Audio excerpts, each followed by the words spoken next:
Frankie, congratulations on being appointed Leicestershire Women's Head Coach on a permanent basis. How are you feeling? Very proud, very privileged to be offered the opportunity to be the first full-time head coach for the women's team. Obviously something I've been doing on a part-time basis on top of my previous role, but actually to be given the full-time job to dedicate to it. Very exciting, looking forward to what the future holds. You're a Leicestershire man through and through, been with the club for so many years. Tell us about your journey to this point. So I used to come down as a child with my dad. He used to give me a season ticket. I then started to play for the age groups from 15s to 19s. Wasn't quite good enough to be a pro, so I got offered a chance to do some coaching in the indoor school.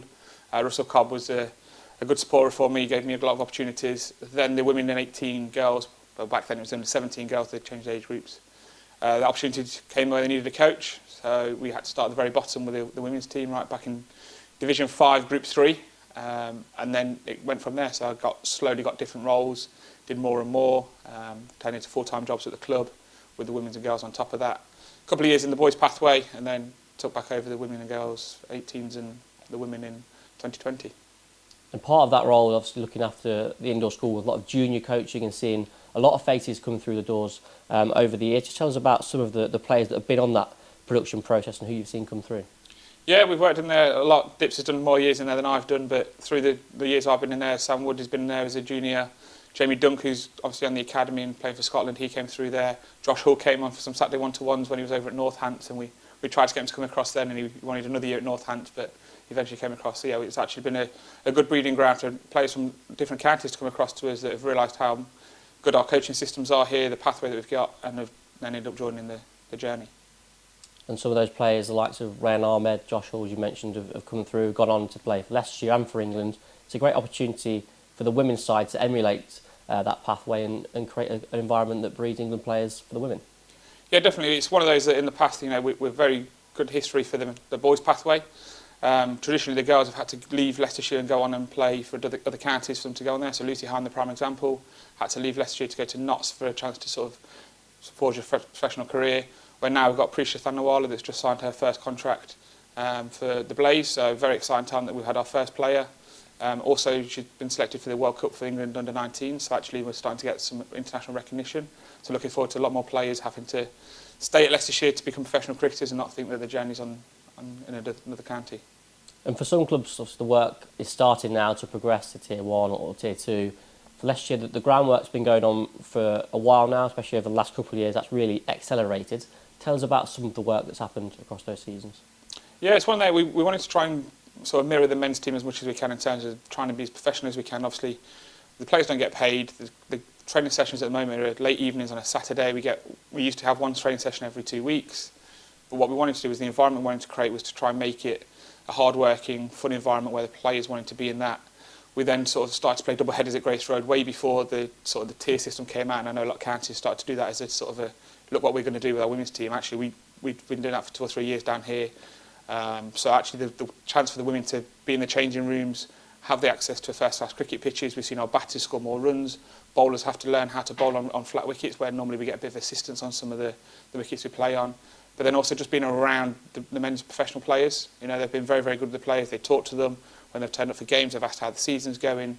So it actually does feel like a real one club rather than it just being 2 separate teams. We saw last year such a record-breaking year across the women's and the under-18s as well, with so many achievements made. What were you most proud of over the last year or so?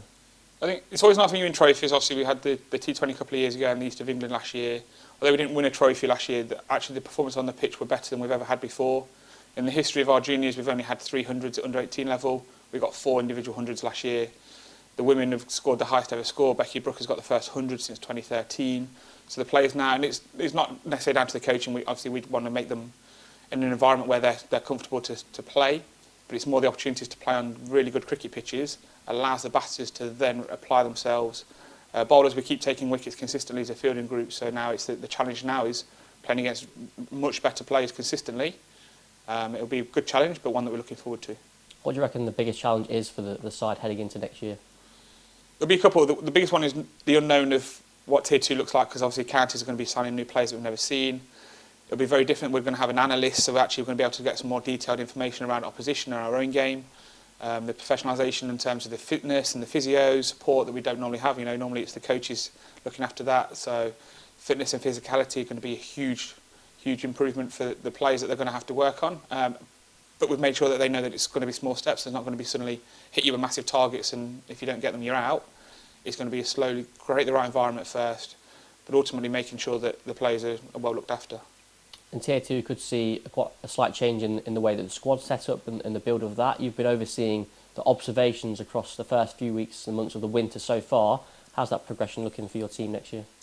Yeah, it's been quite a stressful time. We've had lots and lots of inquiries from lots of players, and as it's going to be, counties that are now Tier 1 have said to players that unfortunately you're not going forward.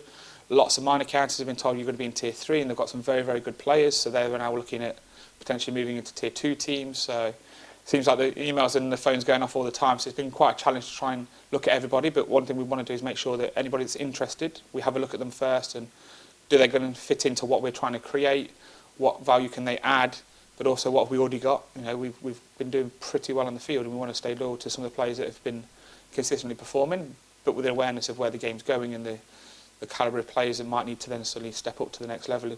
Our aim is to get to Tier 1, so we've got to lay the foundations for that. But yeah, there's some very, very exciting players that are on the horizon. And looking ahead to the next couple of years, what are your ambitions for Leicestershire? Yeah, all coaches obviously want to win, but I think it's important that the foundations that we lay, the culture we create, we've done that over the last couple of years. We've created an environment where the players take a bit of ownership on what they're doing. We're there as a coaching group to support them. It's their game. They're going out to the pitch. They're the ones that have to perform. We're there to make sure that they're supported. They know they've got the backing. If things go wrong on the pitch, it's a game. We'll pick you back up. We'll learn. We'll improve. But yeah, so it's more around the environment that we want to create to lay the foundations heading into professionalisation, and then learning from the men's team. What do they do? How does the professionalisation look in the professional men's game? What learnings can we do? Obviously, we can't compare completely because of we don't get that much contact time compared to in the professional men's game yet. We'll get more, but it's still not going to be sort of plays in for all day, every day. So making sure that we maximise any time that we do get with them. And this will be a chance now to add to your ethos, the continuation of your philosophies.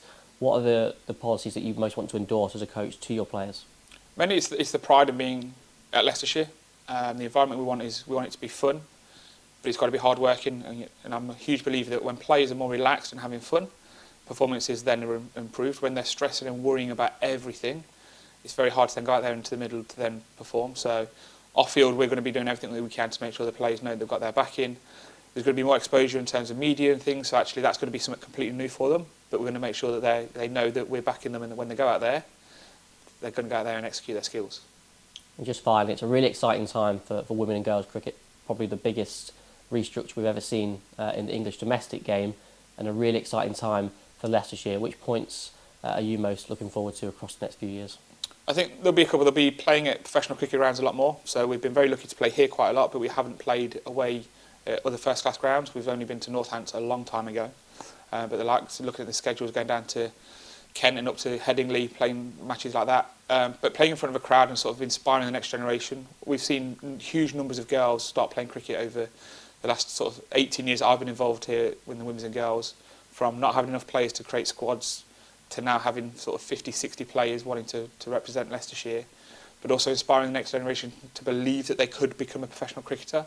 I want us to be role models. I want us to be out and about in the community, going to sort of junior girls matches, turning up to presentation nights, going into schools, getting them down here to see the girls play and have that real link up of actually what you see on the pitch is someone you can talk to, and almost be that inspiration of I want to replicate the Becky Brookers and the Precias and the Floras of going from the playground straight through all the way through to sort of international grounds playing at Headingley.